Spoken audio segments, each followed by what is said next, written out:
स्वागत है आप सभी का मेरे चैनल स्टोरी टेलर दिव्या में। मैं दिव्या आपको सुनाने जा रही हूँ मुंशी प्रेमचंद द्वारा लिखी कहानी दो बैलों की कथा। आइए सुनते हैं। एक गांव में एक झुर्री नाम का किसान रहता था। झुर्री के पास दो बैल थे, हीरा और मोती। दोनों ही देखने में सुंदर, काम में चौकस, ढील में ऊंचे थे। बहुत दिनों साथ रहते रहते दोनों में भाईचारा हो गया था। दोनों आमने सामने और आसपास बैठे हुए एक दूसरे से मूक भाषा में विचार विनिमय किया करते। एक दूसरे के मन की बात को कैसे समझा जाता है हम नहीं कह सकते। अवश्य ही उनमें कोई गुप्त शक्ति थी जिसे जीवों की श्रेष्ठता का दावा करने वाला मनुष्य वंचित है। दोनों एक दूसरे को चाटकर सूंघकर अपना प्रेम प्रकट करते। कभी दोनों सींग भी मिला लिया करते, विग्रह के नाते नहीं, केवल विनोद के भाव से। दिन भर के बाद दोपहर या संध्या को दोनों खेल खुलते तो एक दूसरे को चाट चूट कर अपनी थकान मिटा लिया करते। नांद में खली भूसा पड़ जाने के बाद दोनों साथ उठते, साथ नांद में मुंह डालते और साथ ही बैठते थे। एक मुंह हटा लेता तो दूसरा भी हटा लेता था। सहयोग की बात है कि झुर्री ने एक बार कोई की को ससुराल भेज दिया। बैलों को क्या मालूम वे कहाँ भेजे जा रहे हैं। समझे मालिक ने हमें बेच दिया। अपना यूँ बेचा जाना उन्हें अच्छा ना लगा। पर झुर्री के साले गया को घर तक कोई ले जाने में दांतों पसीना आ गया। पीछे से हाँकता तो दोनों दाएं बाएं भागते, मारता तो दोनों सींगे नीची करके हुंकारते। अगर ईश्वर ने उन्हें वाणी दी होती तो झुर्री से पूछते, तुम हम गरीबों को क्यों निकाल रहे हो? हमने तो तुम्हारी सेवा करने में कोई कसर नहीं उठा रखी। संध्या समय दोनों बैल अपने नए स्थान पर पहुँचे। दिन भर के भूखे थे, लेकिन जब नांद में लगाए गए तो एक ने भी मुंह नहीं डाला। दिल भारी हो रहा था। जिसे उन्होंने अपना घर समझ रखा था वह आज उनसे छूट गया। यह नया घर, नया गांव, नए आदमी उन्हें बेगाने से लगते थे। दोनों ने अपनी मूक भाषा में सलाह की कि एक दूसरे की कनखियों से देखा और लेट गए। जब गांव में सोता पड़ गया तो दोनों ने जोर मारकर पंखा तोड़ डाले और घर की तरफ चले। पंखे बहुत मजबूत थे, अनुमान न हो सकता था कि कोई बैल इन्हें तोड़ सकेगा।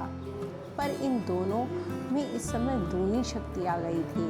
एक झटके में रस्सियाँ टूट गईं। झुर्री प्रातःकाल सोकर उठा तो देखा कि दोनों बैल चरनी पर खड़े हैं। दोनों की गर्दनों में आधा आधा घिराव लटक रहा था।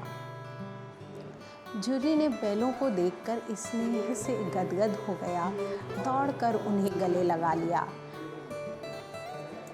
घर और गांव के लड़के जमा हो गए और तालियां बजा बजा कर उनका स्वागत करने लगे।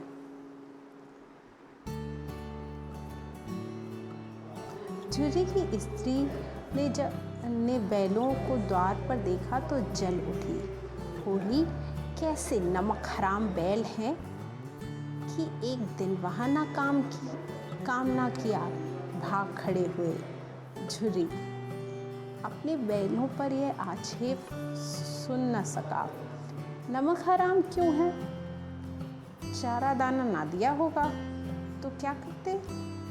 स्त्री ने रौब के साथ कहा, बस तुम ही तो बैलों को खिलाना जानते हो, और तो सभी पानी पिला पिला कर, इसलिए इन बैलों से एक प्रकार की आत्मीयता हो गई थी।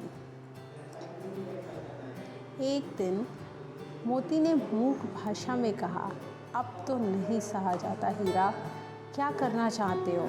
एक आध को सींगों से उठाकर फेंक दूंगा, लेकिन जानते हो वह प्यारी लड़की जो हमें रोटियां खिलाती है, उसी की लड़की है जो इस घर का मालिक है, वह बेचारी अनाथ हो जाएगी।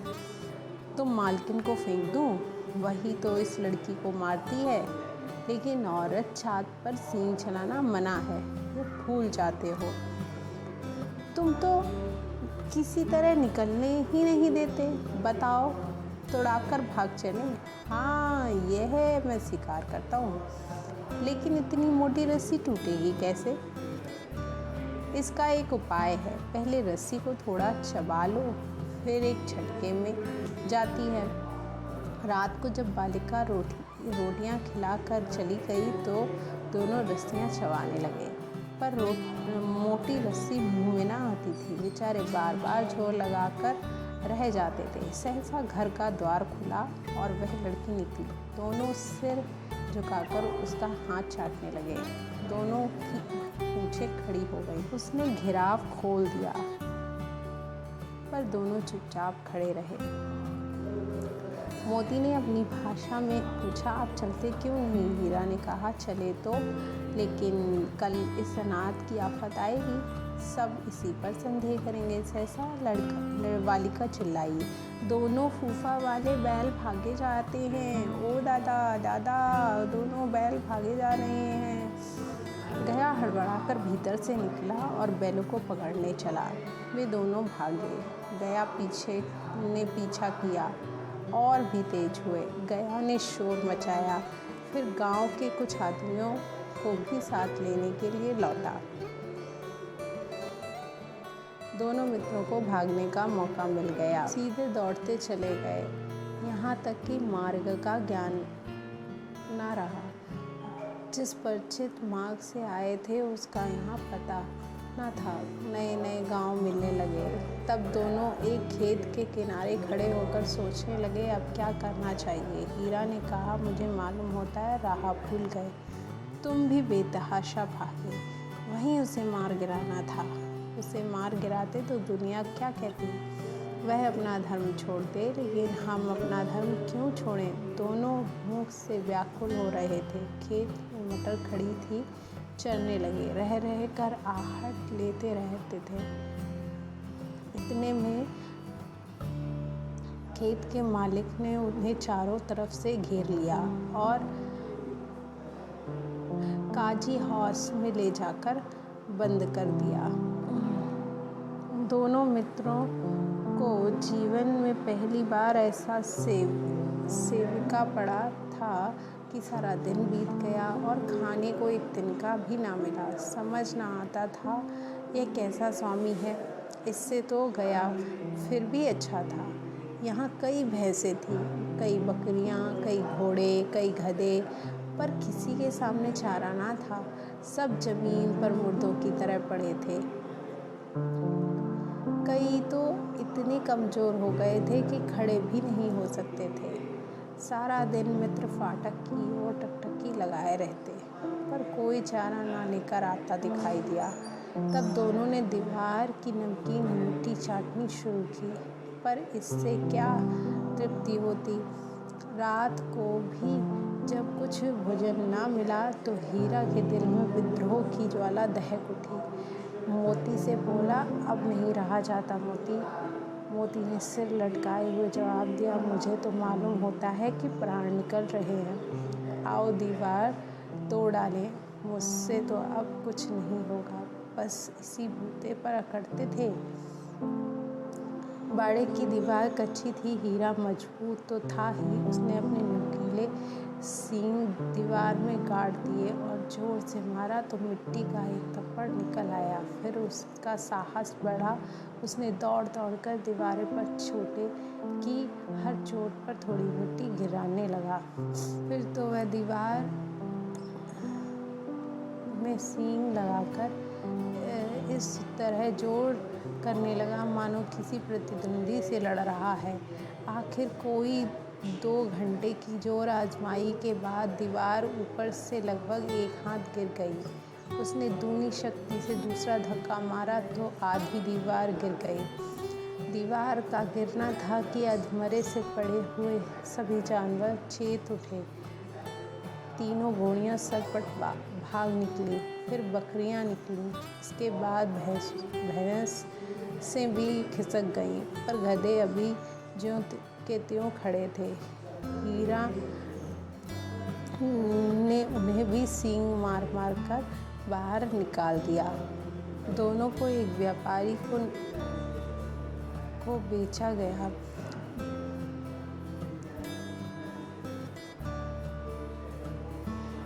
व्यापारी पीछे पीछे और दोनों आगे भागे चले जा रहे थे।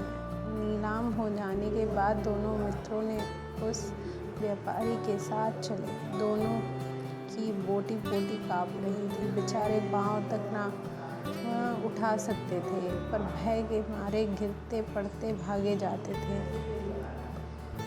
सहसा दोनों को ऐसा मालूम हुआ कि परिचित रहा है, यहाँ इसी रास्ते से गया उन्हें ले गया था।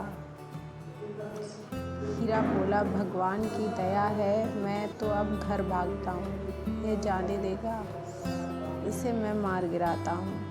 झुर्री द्वार पर बैठा धूप सेक रहा था। बैलों को देखते ही दौड़ा और उन्हें बारी बारी से गले लगाने लगा। मित्रों की आंखों में आनंद के आंसू बहने लगे। एक झुर्री का हाथ चाट रहा था। व्यापारी ने आकर बैलों की रस्सियाँ पकड़ ली। झुर्री ने कहा, मेरे बैल हैं। तुम्हारे बैल कैसे? मैं मवेशी खाने से नीलाम लिए आता हूँ। मैं तो समझता हूँ चुराए लिए जाते हो। चुपके से चले जाओ, मेरे बैल हैं। मैं बेचूंगा तो बिकेंगे। किसी को मेरे बैल नीलाम करने का क्या इख्तियार है? व्यापारी चिल्लाकर बैलों को जबरदस्ती पकड़ ले जाने के लिए बढ़ा। उसी वक्त मोती ने सींग चलाया। व्यापारी पीछे हटा। मोती ने पीछा किया। व्यापारी भागा। कुछ दूर तक मोती ने उससे भगाया और फिर शूरवीरों की तरह खड़ा उसे भागता देखता रहा। जरा देर में नांदों में खली, भूसा, चोकर और दाना भर दिया गया। दोनों मित्र खाने लगे। झुर्री खड़ा दोनों को सहला रहा था। वह उनसे लिपट गया। झुर्री की पत्नी भी भीतर से दौड़ी दौड़ी आई। उसने आकर दोनों बैलों के माथे चूम लिए। बस इतनी सी थी ये कहानी। आई होप कि आपको पसंद आई हो, और अगर आपको पसंद आई है और आप ऐसी ही और नई कहानियाँ सुनना चाहते हैं तो इस कहानी को लाइक और शेयर करना ना भूलिए। साथ ही मेरे चैनल को सब्सक्राइब कर लीजिए ऐसी ही और मज़ेदार कहानी के लिए। धन्यवाद।